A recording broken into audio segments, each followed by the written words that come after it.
Hi all, this video is about our road trip along the most scenic drive in the USA, the Pacific Coast Highway. People sometimes call it as California one, but technically there are differences. Arguably this is the fourth or fifth the most scenic drive in the entire world. Subscribe to our channel if you like our videos. Click on the bell icon to receive notifications whenever we upload a new video.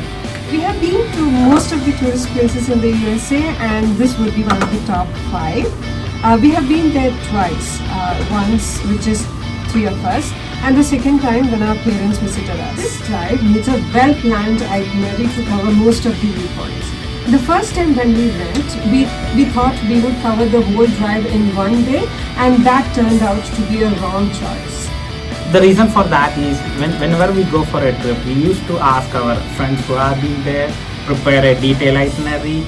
But for this scenic drive, what happened is, it seems like most of my friends who have been there didn't spend enough time in the scenic drive.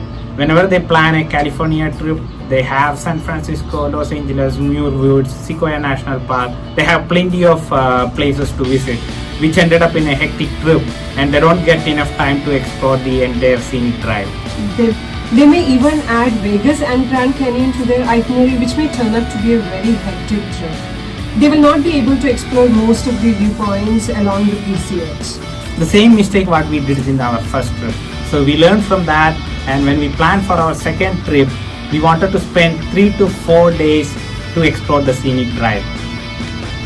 We want to let you know that the whole thing is based on our personal experience and it may not be the same for someone else. And we have put together a few points which really helped us when we plan our second trip.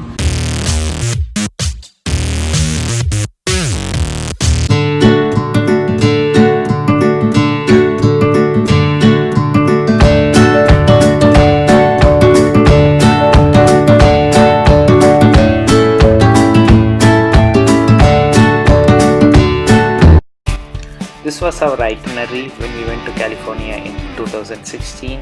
As you can see, we have covered San Francisco, Los Angeles during this trip, so we didn't get enough time to cover the Pacific Coast Scenic Drive. All the PA information we have accessed.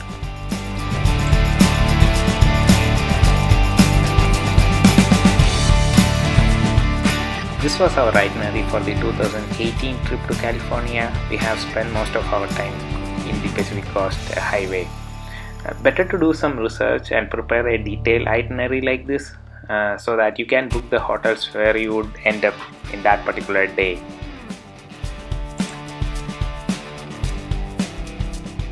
It's best to travel from north to south as you will be on the right side of the road for uninterrupted views and to pull over to take the photographs. Some people find driving it south to north more comfortable because you are on the inside and not next to the ocean.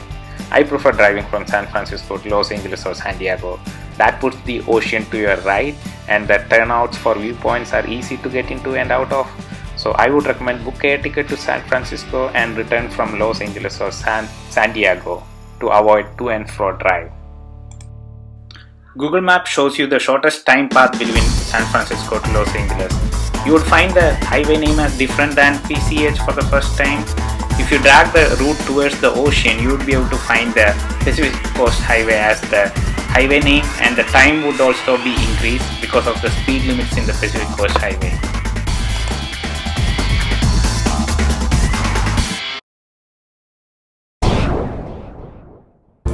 Check the road condition always. During the winter, the California 1 highway would be closed, so you might need to spend 3 to 4 hours at each time. So always check for the updates.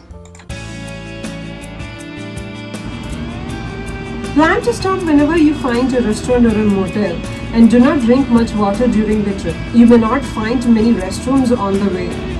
Highway is a two-way road. So the speed limit is 40 to 45, so you won't be able to overtake the other cars even if needed, and you cannot even stop the car in between because that would block the entire highway. Exercise to control your bladders or carry a few adult size diapers. Remember what happened in our last trip? Someone didn't want to come out of the car when we stopped in the viewpoints because they wanted to pee. You normally would have the signal most of the time except the Muir National Monument or Sequoia National Park, so we would recommend to carry the GPS. Please try to rent the 4-wheel drive cars. If it is snowing, Sequoia National Park would allow only 4-wheel drives to go on top of the viewpoints. Also, you have to remember you might need to return the car in the other locations, which can be really expensive in California. Check how comfortable you are driving for long distances. I would recommend minimum 2 nights stay during the scenic drive. Book the hotels near your last destination for that day. Hotels can be booked for full weeks during the peak season, so please try to book in advance. We stayed in 4 different hotels during the drive last time. It's currently closed now. It's known for its towering old-growth redwood trees. It's an evergreen long-lived tree up to 1,800 years or more. These trees are also among the oldest living things on the earth. The species include the living trees on the earth reaching up to 380 feet in height. The Golden Gate Bridge is a suspension bridge spanning the Golden Gate, the 1-mile wide strait connecting San Francisco Bay and the Pacific Ocean. This is probably the best scenic viewpoint in the entire Pacific Coast Highway, Bixby Creek Bridge. It takes around 2.5 hours from Golden Gate Bridge to Bixby Bridge. It's around 135 miles.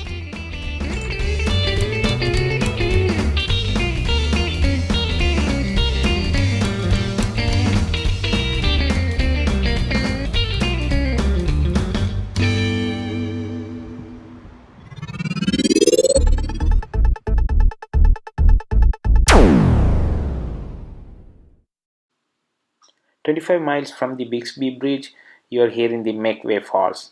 It takes around 45 minutes. It's a breathtaking 80-foot waterfall dropping from the cliffs to the ocean.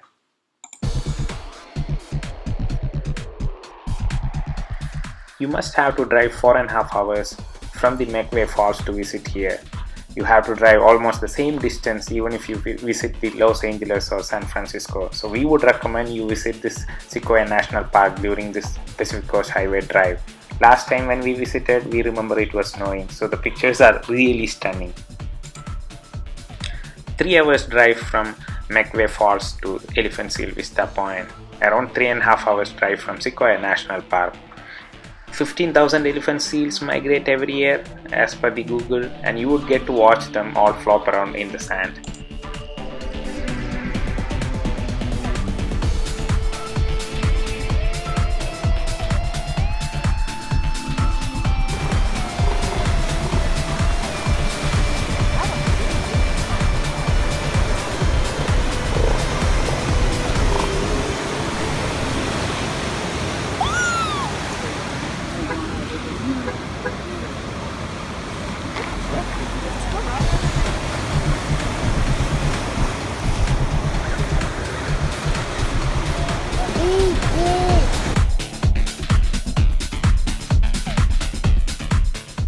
This is one beach where children can play and have a lot of water activities. It's at Dana Point.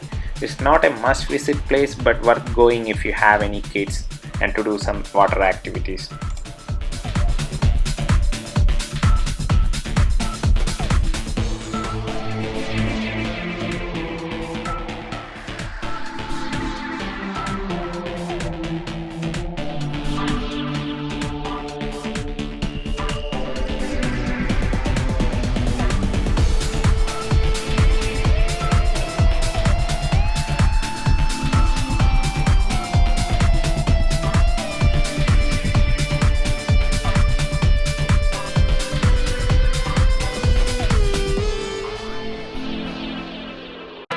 Please subscribe to our channel if you like our videos and click the bell button to get the notification for any new video uploads.